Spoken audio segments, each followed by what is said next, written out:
Hey everyone, it's Bradley. Welcome back to the channel. It's great to have you. If it's your first time here, or your second or third or fourth, please like and subscribe. It really helps the videos, and it lets me know that you like what I'm doing. And if you want to stop me, give it a thumbs down. I'm told that that will actually stop me dead in my tracks. In today's video, we're going to check out the SS BrewTech single vessel brewing system. That's SVBS. Say that 6 times fast. Research it, mash it, boil it, ferment it, drink it, analyze it, share it. Home brewing is good. Full disclosure, I bought this system with my own money. It is not a sponsored video, and they did not prepare the unit for my testing or trials. This is a straight raw dog, my impressions, what I think of it. Let's go over the system specs. It has a 12-ish gallon capacity. It requires a 30 amp, 240 volt GFCI protected circuit. Guys, please, if you're gonna do any sort of electric brewing, make sure you all ground fault protected. It's really gonna help you out long term. You don't wanna get electrocuted, that's bad. Normally safety is second, but that's important. The system has a 4,600 watt halo element. That sounds pretty sweet. And it's gonna provide extreme amounts of power for this 12-gallon system. Some may say that's overkill, but let's wait to the end to where we get into my full thoughts and I have some critiques. The system is equipped with an internal 6-watt pump, which is on par with all the competition out there in kind of this caliber of system or level of system. This system is in a weird spot in the market. It's pretty hard to compare. We have various manufacturers at play. There's really only a few big ones. Kind of the high end, some may say, is Brew Tools, some of the finest and honestly most expensive equipment you can buy for single vessel. This doesn't really compare to that at all, in my opinion, and we'll get into those reasons later. And honestly, I have a hard time comparing it to even a Grainfather because it's missing some key features that are necessary in a modern system, if you ask me, especially at this price point. A Brewzilla, more or less, it does and it doesn't. The system does have that massive 4,600 watt element, and if you're bench racing brewing systems, then this guy is gonna be the king. It'll win every single bench test. Or if you take into account how long it takes to boil 12 gallons of water, it's got a lot of power for a system of its size. If that's what matters to you, how quick can it boil water? Then SS BrewTech has built a system that's absolutely ideal for your need. In my experience, if your system does have, say, like 6,000 watts, you may not need all of that power, and high-end systems will actually let you throttle this power down so you're not gonna scorch and caramelize if that's something you're not looking to do in that particular recipe. Drink a poo. The system does have a standalone controller, which is awesome to see. It has a cord and it plugs into the back. The system does lack any sort of a dedicated mounting point on the body of the vessel to mount this controller. Furthermore, the controller is a color display. It's a resistive touch controller, kind of clunky with inputs, and it is what it is. The controller does not seem to have Wi-Fi or Bluetooth or anything like that built in. It is updatable via USB, so there's that. The system comes with a power cord. It's about 4 feet long. Nothing to write home about. Some may find that a little short. So if you are planning on getting one of these, keep in mind the power cord is 4 feet long, so that's really going to limit you. Later on, we'll go into what I think they could do differently, or besides just make it longer, which like 5 feet, 6 feet. I mean, it adds to cost, but it would be better. The system comes with a single 3/4 inch tri-clamp barb fitting with a 90. It's got the tri-clamp on it, the ferrule, and then a 90 barb. It also comes with a generous length of silicone tubing. The mash tun on the system is pretty similar to other systems in the market, except this one does have small perforations that go pretty much from bottom to top. It's of a heavy gauge and it is quite robust and nice. The recirculation goes through the center up, which is pretty cool. The recirculation kind of manifold itself is a solid silicone piece with this little nicely branded SS BrewTech kind of silver little dingusy puck thing that sits on top. It creates a nice warp fan, and it's pretty innovative. I've never seen anyone else do it this way, and I think it's pretty cool. We're not gonna start talking about oxygenating on the hot side oxygenation. I'm not going there because Big Boy honestly doesn't fully understand it. scares me. The system also has a dedicated whirlpool port in the bottom, which is very nice to see. It also has an intake port, clearly to intake wort or liquid through the system. The temperature probe is not super close to the intake port. On some systems this may matter. Some of my own opinions in testing, you don't need to do this if you have other sensors and a good flow. You'll be just fine. So in my experience, that it could be a pro, could be a con. I'm undecided yet at this point if that's the case. The center malt pipe does attach through the bottom with a very robust piece of silicone that has a weird little kind of like a flappy thing. It kind of like almost like a suction cup plunger type assembly. And that will kind of, when the mash tun sits down on it, it creates a seal. And you'll be able to flow liquid up through there. I see this part as being kind of cool, and I also think it's not going to run into any issues. It looks like it's built to last. It also comes with a hop/tube filter. I think this is a really nice touch. The silicone gasket, putting it on there, it gave me a little bit of trouble. I kind of pressed it on my belly and used my belly to kind of, hold it tight, and I eventually worked it all the way around. But truthfully, I think the tolerances on the silicone seal are so fine, I really worry about how many duty cycles it has in it, how long it's gonna last. As of yet, I don't see any spare parts available online. Hopefully they'll get spares available soon, because I do feel that the way the seal sits around that filter, that's so fine, and the seal itself, the way it wipes down the sides of the kettle is just, there's not much to it, and I really wonder about long-term durability. If you're watching, you might as well subscribe. Definitely like, even dislike it. It really helps me out, and it lets me know that you hate me, or you love me, or you don't care. So either way, hit some buttons down there, and it'll be great. Let's talk about the system's overall design. I'm actually a pretty big fan of the brushed finish on the outside. Yes, a brushed finish is cheaper to produce, so it's a cost-cutting measure. On the outside, I think it works really, really well. It looks sharp. It has a nice tactile feel instead of just being silky smooth. On the inside, I wish they would have polished it. I do prefer it. I think it's a finer finish, especially on the inside. Stuff will clean up easier. But again, tomato, tomato, we're splitting hairs at this point. The base of the system is one of my favorite design points, where the pot and the base essentially meet. I've not seen anyone else construct one yet in this manner. The bottom piece is oversized. It has a nice cut or polished edge, and it really catches light, and I think it looks super premium. It's sexy. It's a good look. It makes it look just chunky and robust. And overall, the whole system weighing in excess of 50 pounds, it definitely feels robust, but heavy doesn't always equal quality. The two aren't mutually exclusive.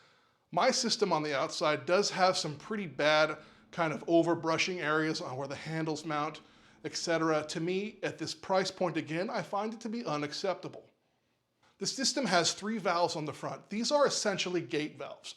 What is a gate valve? Well, a gate valve is a gate valve. No, a gate valve basically drops a gate and blocks the flow of liquid or pretty much anything. You can put air through it, I imagine.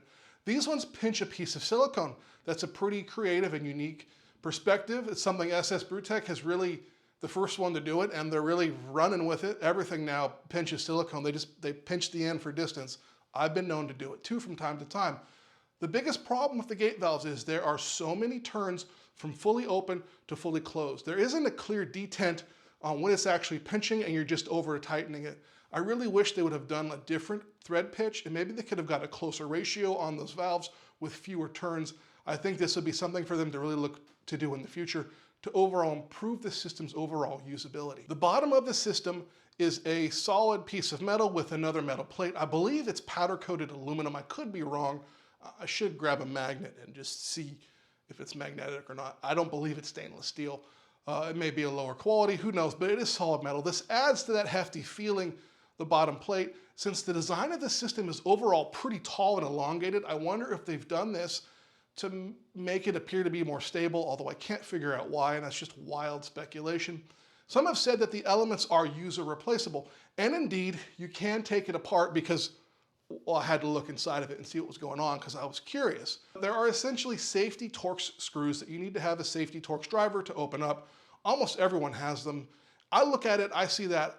I just say that SS BrewTech doesn't want a user inside of their system, and that's why there's a safety Torx on there. So whether it's user replaceable or not is, in my opinion, it is, but it's not. They do attach with an interesting O-ring seal. They have a nut that kind of holds them tight in the bottom, and it's overall pretty. interesting design. The electronics are also another interesting kind of feature of the system. They are packaged in an interesting manner. There's also this giant silicone black foreskin, if you will, that protects the entire electronic suite in the bottom. You can see it on the outside of the system. There's this little hood that goes around the external power port, as well as the main power switch, which has a nice detent and a good feel. So they've really taken extreme measures to make sure that water's not going to ingress into the system. And it's odd. I'm sure it works. It's just, you know, it's odd. I also kind of like the feet on the system. I think they're cool, nice design. They have a good feel. They're really stable. Did I mention that I like feet? All in all, it's designed aesthetically from the outside. Like I said, I think it looks really cool and it does show promise. I really wish they would fix a few things, and we're gonna go into that right now. I truthfully think, like I mentioned earlier, that the Element is overpowered for the system. A system this size simply doesn't need that much power. I think they could have gone with a 3,300 watt Element, which would have been more than adequate, run a smaller gauge cord, lessens the system's overall electrical requirements, and given you a larger cord for the same price, and no one would have known any different. I guarantee I wouldn't have complained about it. Another option, maybe even more smart for the US market, would be to do a 1,500 watt, 120 volt Element and like a 1,000 watt Element and run 2 cords.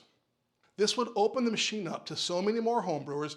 It would give you the option to plug in, say, a separate smaller circuit, which everyone has close, or if you have to run an extremely long extension cord to get there, to get up to, say, 2,500 watts of power, which would be more than enough for a system of this size. I can't quite figure it out. The system's lid does have a cutout and a silicone seal, so you can drop in an immersion chiller. I didn't get one of those, but the chiller is sold separately. It mounts along with the mash tun in these kind of cradle-y things on the inside of the kettle. I think it's a pretty cool and innovative way to do it. I much prefer that to a single point where it just hangs on the back of a kettle. I think this is better, and it seems like it'll have a nice kind of easy catchment and really work. The silicone itself on that lid, if you want to line it purposely, again, the tolerance is so tight that it's hard to get it in there perfectly right. I did not purchase, and I said purchase, the additional chiller just because I have a jaded chiller and other chillers, and yeah, but they do have a chiller if you're into that sort of thing. One of the biggest issues with the brewing system is it doesn't have a center drain. The system weighs about 50 pounds. If you want to clean the system, in my opinion, you're going to have to dump it to get it fully clean. I wish they would have added a third handle or another handle at the bottom so you could easily grab it, dump it out into a sink or a bucket or into the gutter or into your grass. However it is you're going to clean it, because they made it a little more user-friendly. 50 pounds, I could manage it, but honestly, it's not light. It is quite heavy. It does feel quite stable. These are trade-offs I think they've made and just choices they've made, and this is kind of what you get. Whenever you're shopping a single vessel system, I highly recommend that you look online and see if there's any kind of active community on Facebook or Reddit, or a user group of individuals that are actively brewing on the equipment that you're looking to buy. I think the community aspect of it is something that needs to be paid more attention to. That source of community amongst other brewers. Not all of them will be tools, I promise you. Some will be cool and they'll be there to help, and it's really great.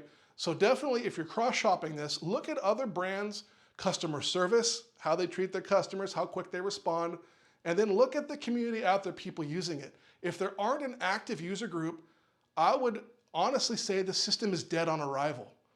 If there are active users, it's thriving. That means this system will be supported and evolved further. So that's something to definitely look out for, and it is not said enough within the industry. This system is super hard to compare to other systems in the market. It does have a premium price.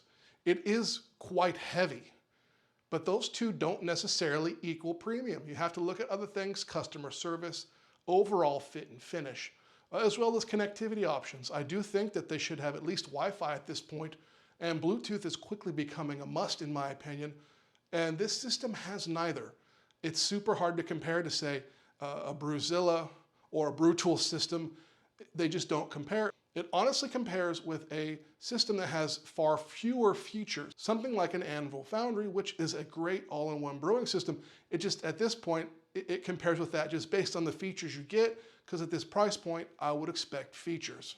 I love features, even if I don't use them, which is honestly the case a lot of times. I don't use all the features because I like control of it. I'm old school, raw dog. Although not shown because I have misplaced it, the system does come with a dust cover, which is cool. I've never seen anyone else ship a dust cover, so they're assuming it's in your garage. Throw the cover on it, it keeps the dust off. That's awesome. It's neoprene. I would have liked to have seen insulation around the vessel itself to help hold temperature better and also to protect you from burns, because this thing is going to be hot on the outside if it's boiling. In my opinion, that's what the neoprene jackets are best for, is just keeping them looking a little better and just a little bit of insulation so you don't burn yourself if you bump up against the pot when you're actively boiling. All right, thanks for making it to the end of the video. Are you guys thinking about getting one of these? Have you purchased one? What's your experience? What do you think I missed? What would you want to see me cover further if I choose to cover it further? And if enough of you ask, I definitely will. Once again, thank you so much for watching. I've been Bradley. Home brewing is good, and I'll see you real soon. Can't do it sober. I mean, I could, but you really shouldn't. In today's video, we're looking at the SS BrewTech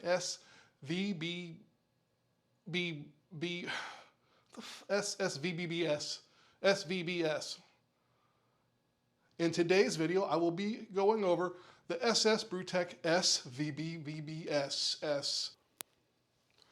Drink a poo.